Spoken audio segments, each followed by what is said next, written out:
ইসলামকে সহ এই বিগত 10 মাসে 500-এর অধিক খুন খারাপি সহ বিভিন্ন অপকর্মের সাথে তারা জড়িত হয়েছে। আমি একটা কথাই বুঝতে পারতেছি না যে অন্তর্বর্তীকালীন সরকার এখানে বাধা কোথায়, তাদের হাত পা কোথায় বাধা? তারা কেন এখনো 111-এর মতো অভিযান চালাতে পারছে না? কেন এই সন্ত্রাসীদের বিরুদ্ধে অভিযান হচ্ছে না?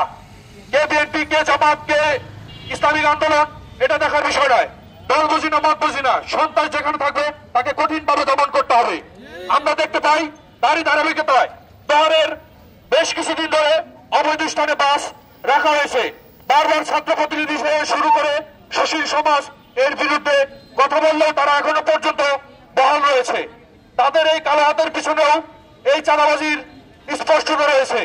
আমরা দেখতে পাই দোহার উপজেলায় সেনজি স্ট্যান্ড থেকে প্রতিনিয়ত চাঁদাবাজি করতেছে বিএনপি সহ তার নেতা কর্মী।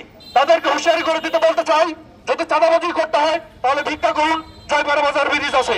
একটা কথা স্পষ্টভাবে বলবো, আপনারা এই দেশের যদি মানুষের সেবা করতে চান তাহলে এখনই আপনাদের লাগাম টানতে হবে। আপনারা বিগত সময়ে এই দেশকে অরাজকতা সৃষ্টি করার চেষ্টা করতেছেন।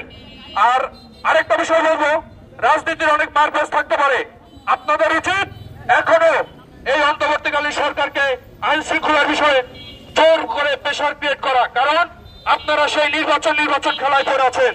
আপনারা দেখতে পাচ্ছেন না বিগত 17 বছর আপনারা জুলুম নির্যাতনের পরেও আপনারা সেই হাসিনার আমলে রেখে যাওয়া সেইখান থেকে আপনারা শুরু করছেন।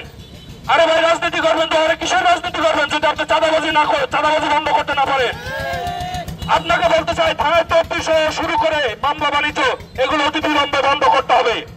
এবং সেই সাথে বলতে চাই, দোহার উপজেলা প্রশাসন আপনার প্রত্যেকটা দপ্তরে সেই ফ্যাসিস্টের দোসররা এখনো বসে আছে এবং তারা বিভিন্ন রকম অন্যায় অপরাধ করে যাচ্ছে। আমরা বলতে চাই, দোহার সহ সারা বাংলাদেশে চাঁদাবাজ বন্ধ করতে হবে এবং বাক স্বাধীনতা ফিরিয়ে দিতে হবে। মানুষ যাতে তার মুক্ত স্বাধীনভাবে দেশে বিচরণ করতে পারে।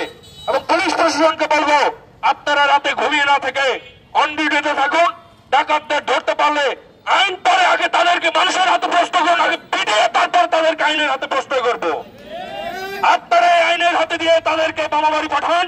আমরা বলতে চাই, ধর্ষণ, মাদক এবং ডাকাতি সহ এরকম ধরনের কোন অপরাধকে যদি পান, আগে পাবলিকের কাছে